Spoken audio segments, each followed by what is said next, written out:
Mr President. I would like to thank Mrs Pagano for her excellent report and her cooperation in drafting compromise amendments which took in, for instance, some of my suggestions. I think the European Parliament is putting down a firm marker regarding its ambitions for a European criminal justice area in the future, with a twin ambition of bringing criminals to justice and upholding the rights of defendants and victims.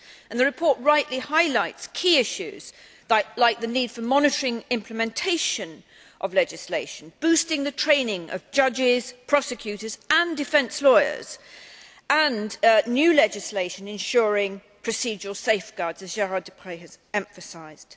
The European arrest warrant is an effective instrument for bringing criminals to justice, and I strongly regret that the British Conservatives opposed it.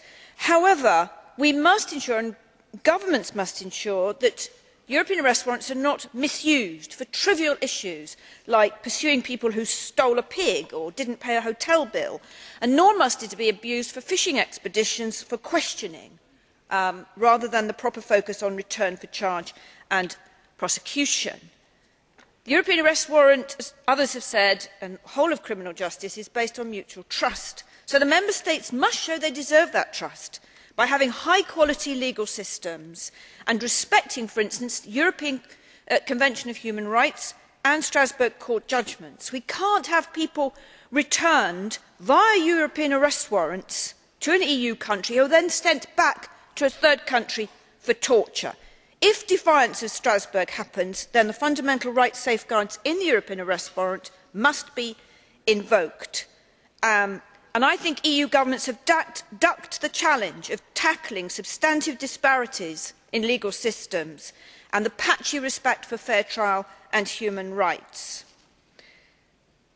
We must also try and ensure that the quality of criminal justice legislation is better in the future. Hopefully after Lisbon, I am delighted the Czech Senate has ratified the Lisbon Treaty, we will have fewer press launches of member state proposals which go nowhere and then, even if they are approved, are never properly implemented. EU-wide justice and high legal standards are crucial for our citizens when they travel, work, set up businesses in other countries. And when people have to try and explain themselves in a foreign language, it is high time that we made sure that anyone caught up in the criminal justice system of another member state was made aware of their rights, obtained proper legal assistance, interpretation and translation. And I am very disappointed, I will say finally, that the UK government was one of those that blocked a procedural rights measure. I hope they are going to change their minds in the future.